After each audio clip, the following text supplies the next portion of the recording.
Good morning, everyone. My name is Rajni Dhiman, and I am lecturer in biology in Residential School for Meritorious Students, Patiala.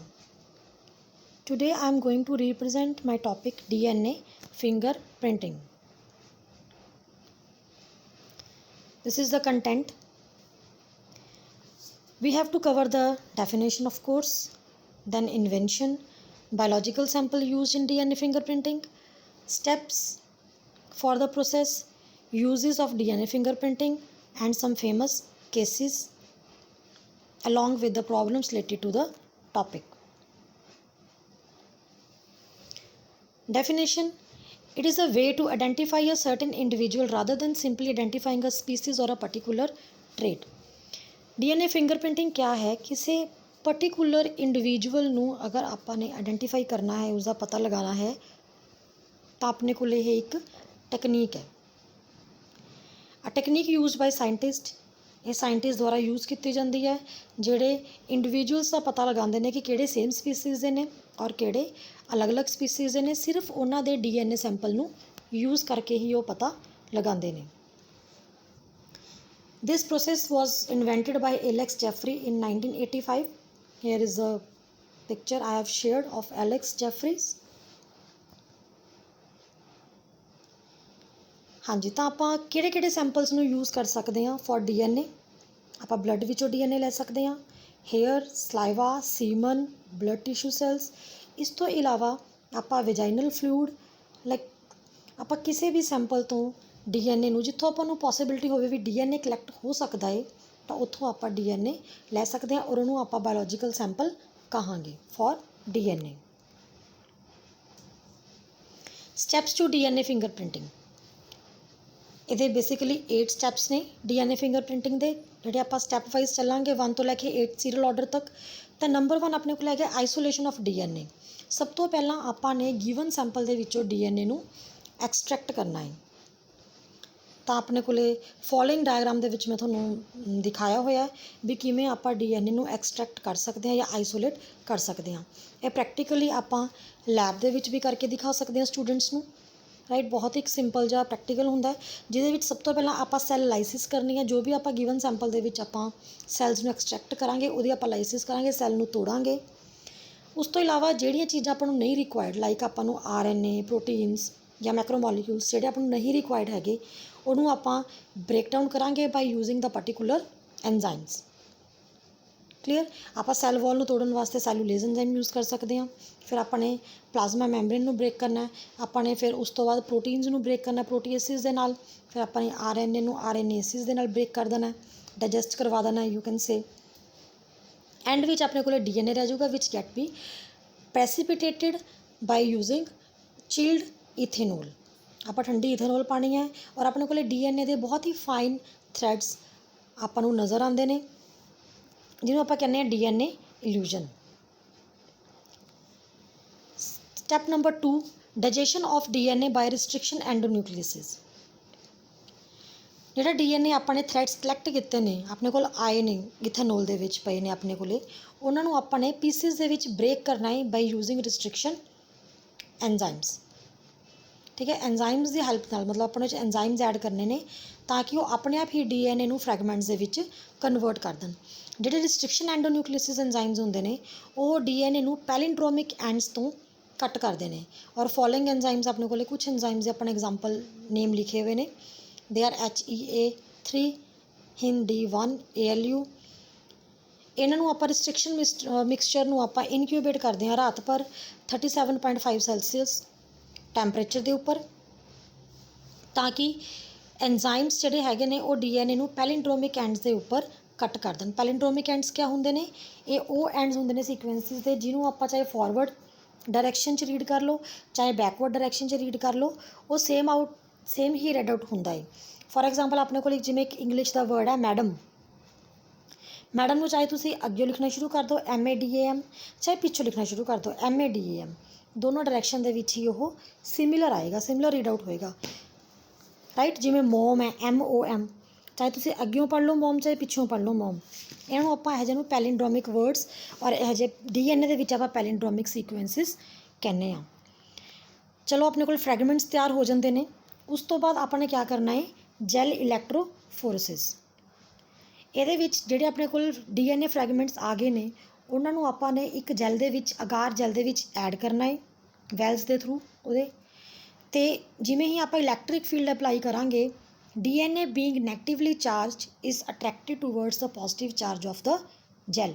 ਇਹ gel ਵੱਲ attract ਹੋ ਜਾਣਗੇ, stick ਕਰ ਜਾਣਗੇ according to there size. ਫਿਰ ਆਪਾਂ ਨੇ ਉਸ DNA ਨੂੰ, ਜੈਲ ਵਾਲੇ DNA ਨੂੰ ਆਪਾਂ ਨੇ ਟਰਾਂਸਫਰ ਕਰਨਾ ਔਨ ਦ ਨਾਈਲੋਨ ਸ਼ੀਟ। ਇੱਕ ਨਾਈਲੋਨ ਦੀ ਜਾਂ ਨਾਈਟ੍ਰੋਸੈਲੂਲੋਜ਼ ਮੈਮਬ੍ਰੇਨ ਦੇ ਉੱਪਰ ਉਹਨੂੰ ਆਪਾਂ ਟਰਾਂਸਫਰ ਕਰ ਦੇਣਾ ਹੈ। ਸਟੈਪ ਨੰਬਰ 5 ਇਜ਼ ਪ੍ਰੋਬਿੰਗ ਔਰ ਪ੍ਰੋਬ ਲੇਬਲਿੰਗ। ਇਹਦੇ ਵਿੱਚ ਆਪਾਂ ਕਿਆ ਕਰਦੇ ਹਾਂ, ਪ੍ਰੋਬ ਯੂਜ਼ ਕਰਦੇ ਹਾਂ। ਪ੍ਰੋਬ ਕਿਆ ਹੁੰਦੇ ਨੇ, ਸਿੰਗਲ ਸਟ੍ਰੈਂਡਡ DNA ਹੁੰਦੇ ਨੇ ਜਿਹਨੂੰ ਆਪਾਂ ਇੱਕ ਕੰਪਲੀਮੈਂਟਰੀ ਨਿਊਕਲਿਕ ਐਸਿਡ ਸੀਕੁਐਂਸ ਨੂੰ ਡਿਟੈਕਟ ਕਰਨ ਵਾਸਤੇ ਯੂਜ਼ ਕਰਦੇ ਹਾਂ। ਆਈ ਰਿਪੀਟ, ਪ੍ਰੋਬ ਕਿਆ ਹੁੰਦਾ ਹੈ, it is a single stranded DNA used to detect the presence of complementary nucleic acid sequence, कि नाल वाला complementary sequence present है या नहीं present है। ਉਹਦੇ ਵਾਸਤੇ ਆਪਾਂ ਇੱਕ probe use ਕਰਾਂਗੇ। probe ਕੀ ਹੈ, ਖੁਦ ਇੱਕ single stranded DNA sequence ਹੈ, ਰਾਈਟ। ਤਾਂ ਉਸ probe ਨੂੰ ਆਪਾਂ ਨੇ ਕਲਰਡ, ਕੋਈ ਉਹਦੇ ਵਿੱਚ ਡਾਈ ਸਟੇਨ ਯੂਜ਼ ਕਰਾਂਗੇ, ਜਾਂ ਫਿਰ ਉਹਨੂੰ ਆਪਾਂ ਰੇਡੀਓ ਐਕਟੀਵਿਟੀ ਇੰਡਿਊਸ ਕਰਕੇ ਉਸ ਦੇ ਵਿੱਚ ਉਹਨੂੰ ਆਪਾਂ ਇੱਕ ਕੰਪਲੀਮੈਂਟਰੀ ਸਟ੍ਰੈਂਡ ਦੇ ਨਾਲ ਸੀਕੁਐਂਸਿੰਗ ਕਰਨ ਵਾਸਤੇ ਐਡ ਕਰ ਦਿੰਦੇ ਹਾਂ। Then hybridization step number 6। ਇਹਦੇ ਵਿੱਚ ਜਿਹੜਾ ਆਪਣਾ ਲੇਬਲਡ ਪ੍ਰੋਬ DNA ਹੁੰਦਾ, ਲੇਬਲਡ ਮੀਨਸ ਚਾਹੇ ਉਹ ਰੇਡੀਓ ਐਕਟੀਵਿਟੀ ਇੰਡਿਊਸਡ ਹੈ, ਚਾਹੇ ਉਹ ਕਲਰਡ ਹੈ, ਸਟੇਨਡ ਹੈ, ਉਸ ਪ੍ਰੋਬ ਨੂੰ ਕੰਪਲੀਮੈਂਟਰੀ ਸਟ੍ਰੈਂਡ ਦੇ ਨਾਲ ਆਪਾਂ ਹਾਈਬ੍ਰਿਡਾਈਜੇਸ਼ਨ ਕਰਨ ਦਾ ਮੌਕਾ ਦੇਵਾਂਗੇ ਨਾਈਲੋਨ ਸ਼ੀਟ ਦੇ ਉੱਪਰ ਹੀ। ਉਸ ਤੋਂ ਬਾਅਦ ਆਪਣੇ ਮੈਂਬਰੇਨ ਨੂੰ ਵਾਸ਼ ਕਰ ਦੇਣਾ ਤਾਂ ਕਿ ਆਪਣੇ ਕੋਲ ਜਿੰਨੇ ਵੀ ਨੋਨ ਸਪੈਸੀਫਿਕ ਬਾਈਂਡਿੰਗ ਹੈ, ਜਿਹੜੀ ਬਾਈਂਡਿੰਗ ਨਹੀਂ ਹੋ ਪਾਈ, ਪੋਸੀਬਲ ਨਹੀਂ ਹੋ ਪਾਈ, ਉਹ ਕਲੀਅਰ ਆਊਟ ਹੋ ਜਾਵੇ ਔਰ ਆਪਣੇ ਕੋਲ ਸਾਰਾ ਬੈਕਗਰਾਊਂਡ ਆਪਣਾ ਸਾਫ਼ ਹੋ ਜਾਵੇ। Step number 7 autoradiography. ਆਪਣੇ ਕੋਲ ਮੈਥਡ ਹੈ ਜਿਹਦੇ ਵਿੱਚ ਆਪਾਂ ਰੇਡੀਏਸ਼ਨਸ ਦੇ ਨਾਲ ਜਿੱਥੇ ਜਿੱਥੇ ਵੀ ਹਾਈਬ੍ਰਿਡਾਈਜੇਸ਼ਨ ਹੋਈ ਹੈ ਉਹ ਆਪਾਂ ਨੂੰ ਬੈਂਡਸ ਦੀ ਫਾਰਮ ਦੇ ਵਿੱਚ ਨਜ਼ਰ ਆ ਜਾਵੇ। ਮਲਟੀਪਲ ਬੈਂਡ ਪੈਟਰਨਸ ਆਪਾਂ ਨੂੰ, ਜਿਹੜੇ ਕਿ ਇੱਕ ਬਾਰ ਕੋਡ ਜਿਵੇਂ ਹੁੰਦਾ ਹੈ, ਕਿਸੇ ਪ੍ਰੋਡਕਟ ਦੇ ਪਿੱਛੇ ਹੁੰਦੇ ਨੇ ਬਾਰ ਕੋਡਸ, ਉਸ ਫਾਰਮ ਦੇ ਵਿੱਚ ਆਪਾਂ ਨੂੰ ਨਜ਼ਰ ਆਊਗਾ ਔਰ ਜਿਹਨੂੰ ਆਪਾਂ ਕਹਿੰਦੇ ਹਾਂ DNA finger prints. Step number 8 interpretation of band patterns. ਇਹਦੇ ਵਿੱਚ ਆਪਾਂ ਜੋ ਵੀ ਆਪਣੇ ਕੋਲ ਬੈਂਡ ਪੈਟਰਨਸ ਬਣੇ ਨੇ ਜਾਂ DNA ਫਿੰਗਰ ਪ੍ਰਿੰਟਸ ਬਣੇ ਨੇ ਉਹਨੂੰ ਆਪਾਂ ਕੰਪੈਰੀਜ਼ਨ ਕਰਦੇ ਹਾਂ, ਕੰਪੇਅਰ ਕਰਕੇ ਦੇਖਦੇ ਹਾਂ। ਔਰ ਇਹਦੇ ਵਾਸਤੇ ਆਪਾਂ ਕੰਪਿਊਟਰ ਸੋਫਟਵੇਅਰ ਵੀ ਅੱਜ ਕੱਲ੍ਹ ਯੂਜ਼ ਕਰ ਰਹੇ ਹਾਂ ਜਿਹਦੇ ਵਿੱਚ ਆਪਣੇ ਕੋਲ ਬਹੁਤ ਹੀ ਕਰੈਕਟਲੀ, ਐਫੀਸ਼ੀਐਂਟਲੀ DNA ਪੈਟਰਨਸ ਦੀ ਐਨਾਲਿਸਿਸ ਹੋ ਜਾਂਦੀ ਹੈ ਅਤੇ ਆਪਾਂ ਬਹੁਤ ਹੀ ਵਧੀਆ ਤਰੀਕੇ ਨਾਲ ਉਹਨਾਂ ਦਾ ਕੰਪੈਰੀਜ਼ਨ ਕਰ ਸਕਦੇ ਹਾਂ। That uses of DNA finger printing.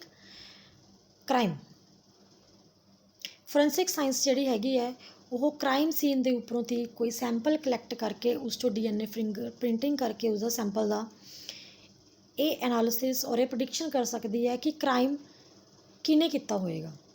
ਕੋਈ ਵੀ ਮਰਡਰ ਹੋਇਆ ਕਿਤੇ, ਕੁਛ ਰੇਪ ਹੋਇਆ, ਠੀਕ ਹੈ, ਇਸ ਤਰ੍ਹਾਂ ਦੇ ਕ੍ਰਾਈਮ ਦੇ ਵਿੱਚ ਜਿਹੜੀ DNA ਫਿੰਗਰ ਪ੍ਰਿੰਟਿੰਗ ਹੈ ਉਹ ਇੱਕ ਗਿਫਟ ਹੈ, ਬੂਨ ਹੈ, ਇੱਕ ਵਰਦਾਨ ਹੈ, you can say. Paternity issue by comparing the DNA profile of a mother and her child. ਅਗਰ ਆਪਾਂ ਨੇ ਬਾਇਓਲੋਜੀਕਲ ਫਾਦਰ ਦੇਖਣਾ ਹੈ ਕਿਸੇ ਬੱਚੇ ਦਾ, ਕੋਈ ਇਸ਼ੂ ਹੋ ਰਿਹਾ, ਕੋਈ ਜ਼ਮੀਨ ਜਾਇਦਾਦ ਦਾ ਇਸ਼ੂ ਹੈ, ਕੋਈ ਵੈਸੇ ਕੋਈ ਡਿਵੋਰਸ ਕੇਸ ਚੱਲ ਰਿਹਾ, ਕੋਈ ਵੈਸੇ ਪ੍ਰੋਬਲਮ ਆ ਰਹੀ ਹੈ, ਉਹਨਾਂ ਦੀ ਫੈਮਿਲੀ ਪ੍ਰੋਬਲਮਸ ਚੱਲ ਰਹੀਆਂ ਨੇ, ਤਾਂ ਉਸ ਕੇਸ ਦੇ ਵਿੱਚ ਆਪਾਂ ਪਰਟੀਕੂਲਰ ਕੇਸ ਦੇ ਵਿੱਚ ਪੈਟਰਨਿਟੀ ਇਸ਼ੂਜ਼ ਨੂੰ ਸੋਲਵ ਕਰ ਸਕਦੇ ਹਾਂ ਬਾਈ ਕੰਪੇਅਰਿੰਗ ਦਾ DNA। ਕਿਉਂਕਿ ਜੋ ਚਾਈਲਡ ਹੋਏਗਾ ਉਹਦੇ ਕੋਲ ਇੱਕ ਕਾਪੀ ਫਾਦਰ ਦੀ, ਇੱਕ ਕਾਪੀ ਮਦਰ ਦੀ ਆਈ ਹੋਈ ਹੈ, ਕਲੀਅਰ। ਤਾਂ ਜਦੋਂ ਆਪਾਂ ਉਹਦੀ ਬੈਂਡਿੰਗ ਕਰਾਂਗੇ, DNA ਫਿੰਗਰ ਪ੍ਰਿੰਟਸ ਬਣਾਵਾਂਗੇ, ਬਾਰ ਕੋਡ ਬੈਂਡ ਬਣਾਵਾਂਗੇ, ਤਾਂ ਆਪਾਂ ਨੂੰ ਕੰਪੈਰੀਜ਼ਨ ਕਰਕੇ ਪਤਾ ਲੱਗ ਜੂਗਾ ਕਿ ਵਾਕਈ ਹੀ ਜੋ ਚਾਈਲਡ ਹੈ ਉਸਦੇ ਪੇਰੈਂਟਸ ਕੌਣ ਹੈ, ਮਦਰ ਕੌਣ ਹੈ ਅਤੇ ਫਾਦਰ ਕੌਣ ਹੈ। Then personal identification. ਇਹ ਹੁਣੀ ਰੀਸੈਂਟਲੀ US ਆਰਮਡ ਸਰਵਿਸਿਜ਼ ਨੇ ਸ਼ੁਰੂ ਕੀਤਾ ਹੈ ਪ੍ਰੋਗਰਾਮ ਕਿ ਉਹਨਾਂ ਕੋਲ ਜਿੰਨੇ ਵੀ ਆਰਮੀ ਦੇ ਵਿੱਚ ਹੈਗੇ ਨੇ, ਸੋਲਜਰਸ ਹੈਗੇ ਨੇ, ਉਹਨਾਂ ਨੇ ਉਹਨਾਂ ਦੇ ਫਿੰਗਰ ਪ੍ਰਿੰਟਸ ਕਲੈਕਟ ਕਰਨੇ ਸ਼ੁਰੂ ਕਰ ਦਿੱਤੇ ਫॉर ਲੇਟਰ ਯੂਜ਼, ਤਾਂ ਕਿ ਕੋਈ ਆਮ ਪਰਸਨ ਐਸਾ ਹੋ ਕਿ ਕੋਈ ਉਹਨੂੰ ਕੈਜੁਅਲਟੀ ਆ ਚੁੱਕੀ ਹੈ ਜਾਂ ਕੋਈ ਉਹ ਮਿਸ ਹੋ ਚੁੱਕਿਆ ਹੈ, ਕੋਈ ਵਾਰ ਲੱਗ ਚੁੱਕੀ ਹੈ, ਉਹਦੇ ਦੌਰਾਨ ਉਹਦੀ ਆਈਡੈਂਟੀਫਿਕੇਸ਼ਨ ਕਰ ਸਕਣ, ਰਾਈਟ। ਕਿਉਂਕਿ ਕੁਛ ਵੀ ਅਜੇ ਕੋਈ ਮਿਸਹੈਪਨਿੰਗ ਹੋ ਸਕਦੀ ਹੈ, ਕਦੇ ਵੀ ਕੋਈ ਇੱਦਾਂ ਦੀ ਪ੍ਰੋਬਲਮ ਆ ਸਕਦੀ ਹੈ, ਤਾਂ ਉਹਨਾਂ ਦੀ ਜਾਨ ਤਾਂ ਹਮੇਸ਼ਾ ਹੀ ਖਤਰੇ ਦੇ ਵਿੱਚ ਹੁੰਦੀ ਹੈ। ਤਾਂ ਇਸ ਕਰਕੇ ਉਹਨਾਂ ਨੇ ਉਹਨਾਂ ਦੇ DNA ਫਿੰਗਰ ਪ੍ਰਿੰਟ ਸੈਂਪਲਸ ਨੂੰ ਆਪਣੇ ਰਿਕਾਰਡ ਦੇ ਵਿੱਚ ਕਲੈਕਟ ਕਰਨਾ ਸ਼ੁਰੂ ਕਰ ਦਿੱਤਾ ਹੈ so that it can be further prove useful for them।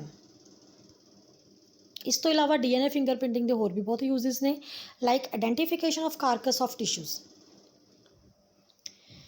ਕਿਸੇ ਵੀ ਡੈਡ ਪਲਾਂਟ ਐਨੀਮਲ ਕਿਸੇ ਦਾ ਵੀ ਆਪਾਂ ਨੇ ਕੋਈ ਟਿਸ਼ੂ ਆਪਾਂ ਨੂੰ ਮਿਲ ਗਿਆ ਤਾਂ ਉਹਦੇ ਵਿੱਚੋਂ ਆਪਾਂ ਉਹਦੀ ਆਇਡੈਂਟੀਫਿਕੇਸ਼ਨ ਕਰ ਸਕਦੇ ਹਾਂ। ਪੈਥੋਜਨ ਆਇਡੈਂਟੀਫਿਕੇਸ਼ਨ ਕਿਸੇ ਮਾਈਕਰੋ ਆਰਗੈਨਿਜ਼ਮ ਦੀ ਕੋਈ ਡਿਜ਼ੀਜ਼ ਕੌਜ਼ਿੰਗ ਆਰਗੈਨਿਜ਼ਮ ਹੈ ਉਹਦੀ ਆਇਡੈਂਟੀਫਿਕੇਸ਼ਨ ਦੇ ਲਈ। ਸੈਕਸ ਡਿਟਰਮੀਨੇਸ਼ਨ ਬॉय ਹੈ ਗਰਲ ਹੈ ਬੇਬੀ ਬॉय ਬੇਬੀ ਗਰਲ ਉਹਦੀ ਡਿਟਰਮੀਨੇਸ਼ਨ ਦੇ ਵਾਸਤੇ। ਇੰਡੀਵਿਜੂਅਲ ਆਇਡੈਂਟੀਫਿਕੇਸ਼ਨ ਕਿਸੇ ਪਰਸਨ ਦੀ ਖੁਦ ਦੀ ਆਇਡੈਂਟੀਫਿਕੇਸ਼ਨ ਕੋਈ ਕਿਤੇ ਆਪਾਂ ਨੂੰ ਕੋਈ ਐਬੰਡੈਂਟ ਡੈਡ ਬॉडी ਮਿਲਦੀ ਪਈ ਹੈ ਰਾਈਟ ਉਸ ਡੈਡ ਬॉडी ਨੂੰ ਆਪਾਂ ਨੇ ਆਇਡੈਂਟੀਫਾਈ ਕਰਨਾ ਵੀ ਇਹ ਕੌਣ ਹੋ ਸਕਦਾ ਹੈ ਤਾਂ ਉਹਦੇ ਵਾਸਤੇ ਆਪਾਂ ਡੀਐਨਏ ਫਿੰਗਰਪ੍ਰਿੰਟਿੰਗ ਯੂਜ਼ ਕਰਦੇ ਹਾਂ।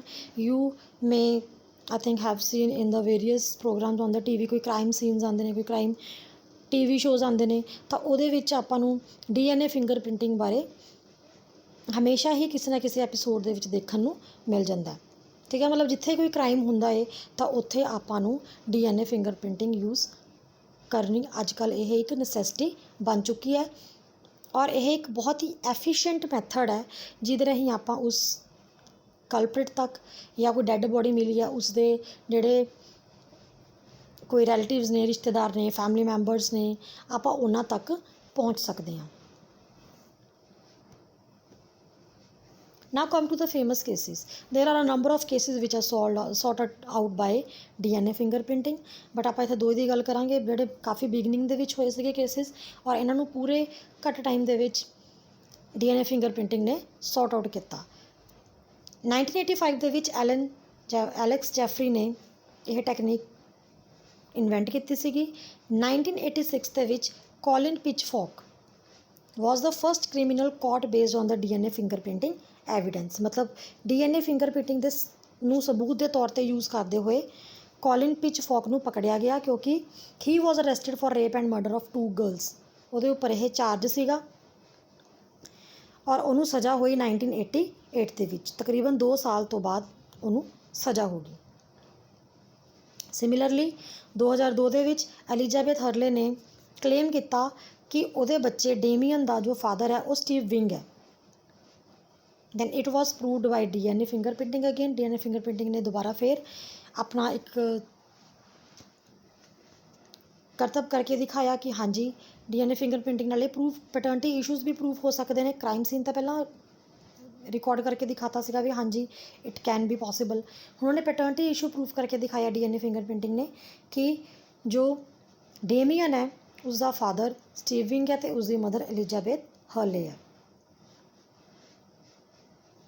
Thank you so much. I hope I have elaborated all the methods and techniques in the DNA fingerprinting and you will must like it. Thank you.